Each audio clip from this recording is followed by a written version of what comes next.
What is the IPC?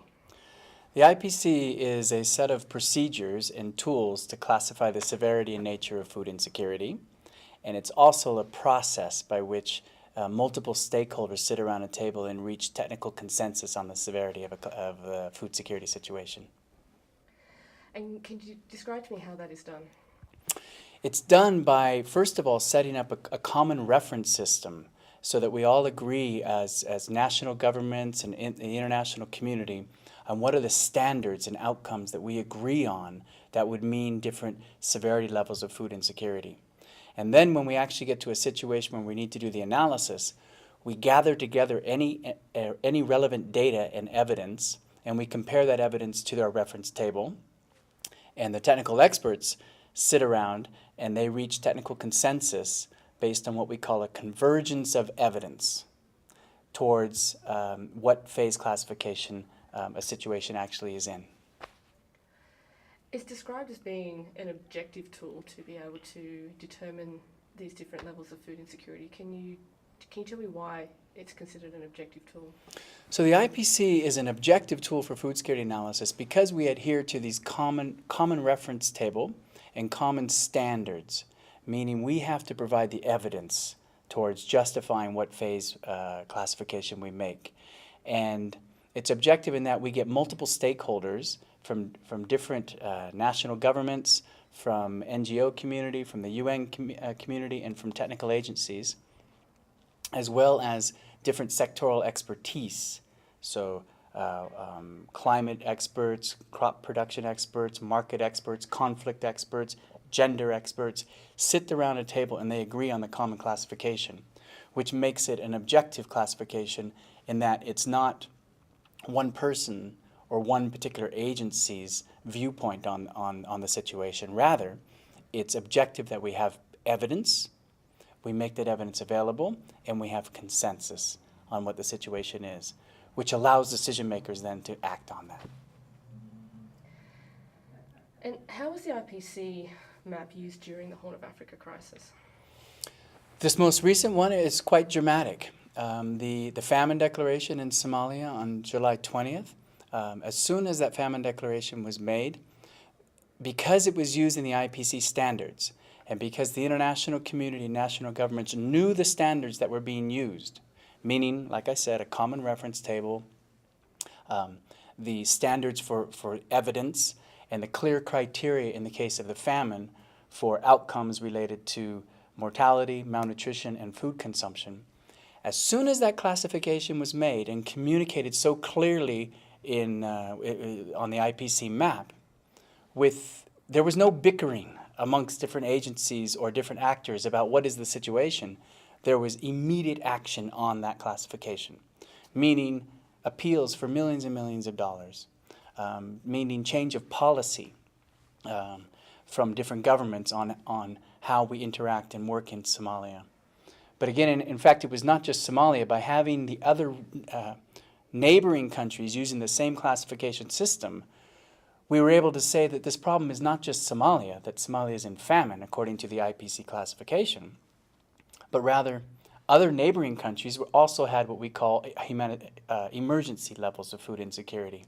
And it allowed us not to just fully put our attention on Somalia, but rather take stock that this is Kenya, Ethiopia, parts of Sudan, and other countries in the Horn of Africa that were equally having problems with food insecurity, even if they weren't at the famine level. I think you've touched on this a little bit, but how does the IPC help decision-making in a crisis?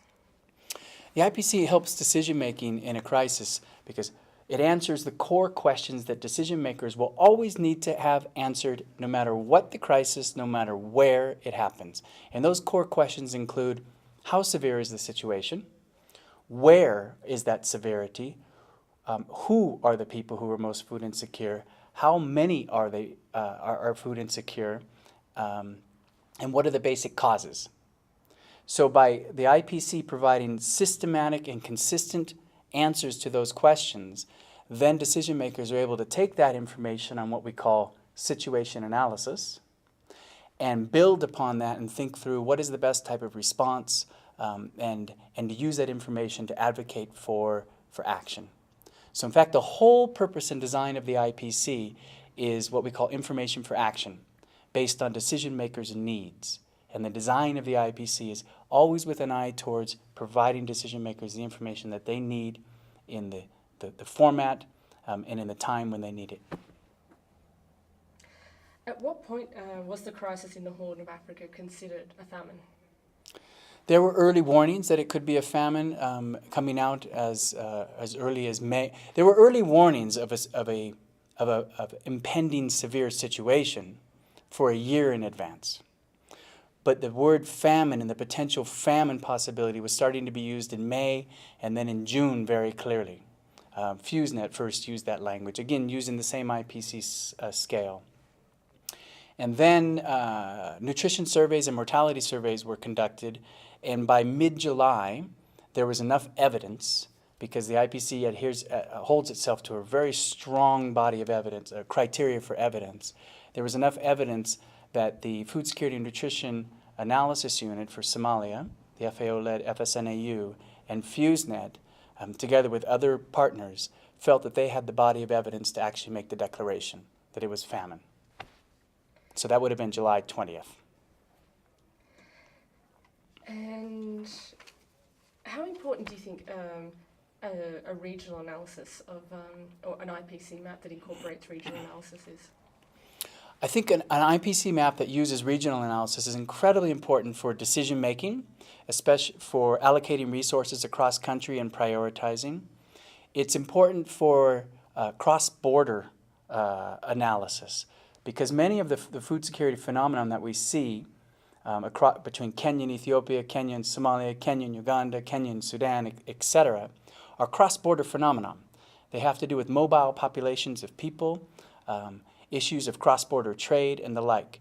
If we're not using the same standard for comparing the nature and severity of crises across those borders, then we're not able to analyze how those cross-border dynamics work, and how the severity in one country relates to the severity in another country. By having a common classification system, we're able to get the actors from those countries to sit down together, agree on the nature and severity of the crisis, and then coordinate better the types of responses across those borders. Okay, great. Last question. Now, can you tell me about the new approach with the IPC version 2.0? How is that different, and how is that, I guess, going to be better for IPC in general in terms of the analysis? Sure. The IPC version 2 is a whole new approach for the IPC, because originally the IPC was developed at FSAU Somalia back in 2004. It was never developed or designed with an idea towards being a global standard. It was really developed in the context of Somalia at that time. And then neighboring countries started to pick up the same classification, and then Southern Africa picked it up, and Western Africa picked it up, and parts of Asia picked it up. But they picked it up with still some inherent design characteristics that were unique towards Somalia. And furthermore, different agencies, now mind you, the IPC is governed by a multi-agency steering committee. It's truly an interagency effort with CARE, Oxfam, Save the Children, the World Food Program, the Food and Agriculture Organization, FSNWG, and the Joint Research Council of the European Commission, all agreeing that they want to have a common standard for classifying the nature and severity of food insecurity. So this version 2 of the manual took stock of that and said, if we're to have a common classification system that works across countries, not just for severe crisis countries like Somalia, but across countries like Tanzania or South Africa or parts of Asia that have different types of level of severity of food insecurity. And furthermore, if we're to have a common classification system that works for those different agencies who over the years have developed slightly different approaches for food security analysis, then we need to come up with a version 2 that reconciles those differences.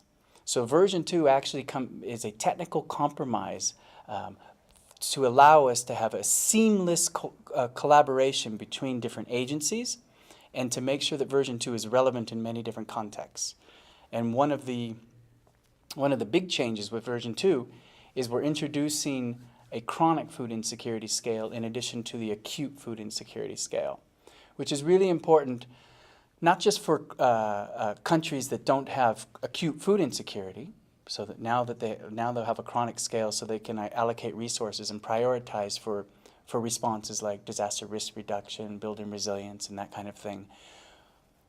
But also for countries that have high acute food insecurity, we're able to now communicate that there's also a high level of chronic food insecurity. So it's not enough just to do short-term based responses. We also need to simultaneously invest in the underlying structural causes to tackle the chronic food insecurity as well. So the introduction of the chronic food insecurity map to complement the acute food insecurity map, we feel is going to have a dramatic effect on decision making and program design to tackle these underlying structural issues of food insecurity. Perfect.